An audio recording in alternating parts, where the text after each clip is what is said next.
क्या आपके पार्टनर ने आपको नो कॉन्टैक्ट में डाल दिया है? काफ़ी दिन हो गए बातचीत नहीं हो रही है, तो ये रीडिंग आपके लिए है।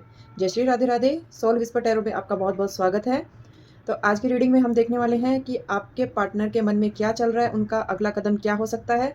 तो चलिए देखते हैं, मैंने आपके लिए 3 कार्ड्स निकाले हैं। पहला कार्ड हम देखते हैं क्वीन ऑफ स्वॉर्ड्स। दूसरा कार्ड देखते हैं, ये है 3 ऑफ पेंटिकल्स, ठीक है। And the next one 7 of pentacles, ठीक है। मुझे वृषभ राशि दिख रही है, तुला दिख रही है, कुंभ दिख रही है, मिथुन, मकर, कन्या। लेटर्स मुझे दिख रहे हैं ASRKMUPTRN। आपके पार्टनर का नाम इनसे शुरू हो सकता है। नंबर्स मुझे दिख रहे हैं 1, 11, 3, 7, 2। ये उनकी डेट ऑफ बर्थ या फिर उनका भाग्यांक या मूलांक हो सकता है। जो पहला कार्ड निकल के आया क्वीन ऑफ स्पोर्ट्स, ये ईगो, पेन और साइलेंस का कार्ड है। इमोशनली आपका जो बंदा या बंदी है वो बहुत ज़्यादा हर्ट है, लेकिन अपने आप को कंट्रोल कर रहा है। दिल में बहुत दर्द है और मुझे ऐसा लगता है कि आप दोनों के बीच में कोई ज़बरदस्त झगड़ा भी हुआ है, जिसमें उसने आपको ज़बरदस्त गालियाँ दी है, या फिर हो सकता है कि आपने उसको ज़बरदस्त गालियाँ दी हैं। तो आप दोनों के बीच में मुझे लग रहा है बहुत ज़्यादा, बहुत मतलब बुरा वाला झगड़ा हुआ है। इसकी वजह से आप लोगों के बीच में काफ़ी लंबा नो कॉन्टैक्ट चल रहा है। जो दूसरा कार्ड निकल के आया 3 ऑफ पेंटिकल्स, ये एफर्ट्स और टीम वर्क और प्लानिंग का कार्ड है। मतलब कि आपका बंदा आपसे बात तो करना चाहता है, लेकिन उसके लिए पूरी एक प्लानिंग कर रहा है कि मैं कैसे जाऊँ, क्या करूँ, क्या ऐसा करूँ कि वो ज़्यादा मुझसे सवाल जवाब ना करे। क्योंकि मुझे इसमें पूरा थर्ड पार्टी का भी कोई इन्वॉल्वमेंट मुझे लग रहा है। अभी वो इन सब से बचने के लिए, थर्ड पार्टी के बारे में पूछने से बचने के लिए वो आपसे, आपके पास आने से डर रहा है, आपके सवालों से डर रहा है, लेकिन आपके पास आना चाहता है, सुधारने की प्लानिंग कर रहा है इस रिश्ते को। जो आपका थर्ड कार्ड निकल के आया है 7 ऑफ पेंटिकल्स, ये कार्ड पेशेंस और वेटिंग का है। वो वो चाहता है कि आप मतलब खुद से उसके पास चल के जाओ, क्योंकि आपने हमेशा से उसको यही दिखाया है कि आप उससे बहुत प्यार करते हो। उसने आपको कुछ एक एक चीज़ दी तो बदले में आपने उसको 10 दी है। उसने थोड़ा-सा प्यार दिया, आपने उसको भर-भर के दिया है। इसकी वजह से ही अभी वो उम्मीद लगाए बैठा है कि जैसे तुम पहले उसके पास चली जाती थी, वैसे ही अभी भी चली जाओगी, लेकिन इस बार तुमने उसको एक तगड़ा वाला झटका दे दिया है। इस बार तुम जो उसके पास नहीं जा रही हो ना, वो उसको तोड़ रहा है। आप नो कॉन्टैक्ट में उसने डाला। अभी वो लड़का-लड़की कोई भी हो सकता है, थाती पे आप मत जाइए, क्योंकि ये बिल्कुल टाइमलेस है। जब भी आप देखोगे आपसे रेज़ोनेट करेगी।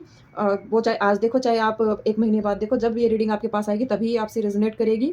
और ये जेंडर स्पेसिफिक बिल्कुल भी नहीं है, तो था थी पे आप फ़ोकस मत कीजिए, ये दोनों के लिए है। आपका पार्टनर का डिसीज़न थोड़ा स्लो है, लेकिन लेकिन वो आएगा, ये पक्का है। वो कहीं नहीं जाएगा, वो आएगा आपके पास ही, क्योंकि उसने जाके देख लिया है। ऐसा नहीं है कि उसने कहीं पे ट्राई नहीं किया है। ट्राई तो वो कर चुका है दूसरी जगह भी, लेकिन जो उसको सुकून आपके साथ मिला, जो प्यार आपसे मिला, या फिर हो सकता है आपने उसको काफ़ी तरह से हेल्प की हो, चाहे वो फाइनेंशियली, इमोशनली, या जैसे भी आपने उसके लिए जो कुछ भी किया था, वो उसको कहीं से अब मिल ही नहीं रहा है। इसलिए वो आपको बहुत ज़्यादा याद कर रहा है, लेकिन उसको आपने जो भर-भर के प्यार दिया था ना, उसने ही आपकी कीमत कम कर दी।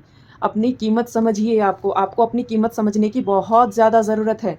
अगर वो आया और आप दोबारा से वही प्यार लौटाने लगे ना, दोबारा नो कॉन्टैक्ट में डाल के चला जाएगा, फिर बैठे-बैठे रोती रहना, फिर कुछ नहीं होना। वो बार-बार यही रिपीट करेगा, उसको ये दिखाना है कि तेरे बिना मैं रह सकती हूँ।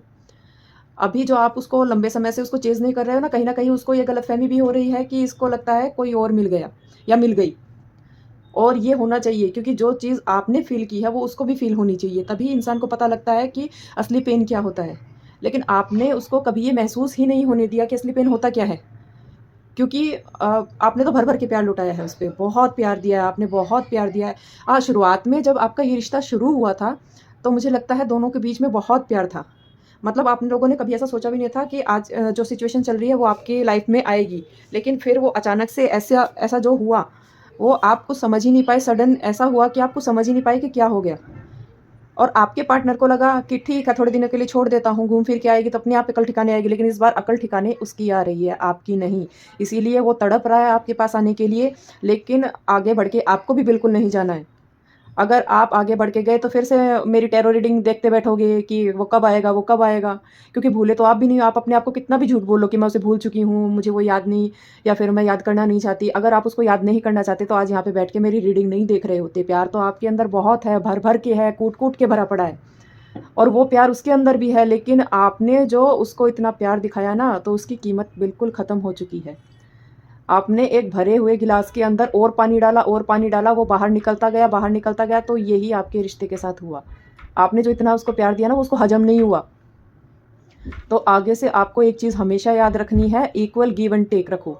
जितना वो आपके लिए करता है उतना आप करो। थोड़ा कम करोगे तो भी चलेगा, क्योंकि कम करोगे तो अपने आप पीछे पीछे भाग के आएगा।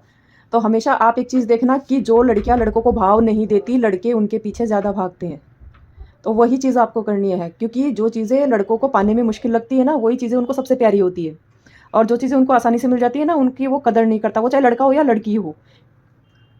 ठीक है? तो आज के लिए आपके लिए इतना ही। अगर ये रीडिंग आपसे रेजोनेट की हो तो मेरी रीडिंग को लाइक, शेयर और फॉलो ज़रूर करें। मैं पर्सनल रीडिंग भी करती हूँ। अगर आप अपने पार्टनर को और डीपली जानना चाहते हैं या फिर अपने करियर, फाइनेंस, लव लाइफ के बारे में जानना चाहते हैं, तो आप मुझे डीएम में पर्सनल रीडिंग लिख सकते हैं। आज के लिए इतना ही। जय श्री राधे राधे।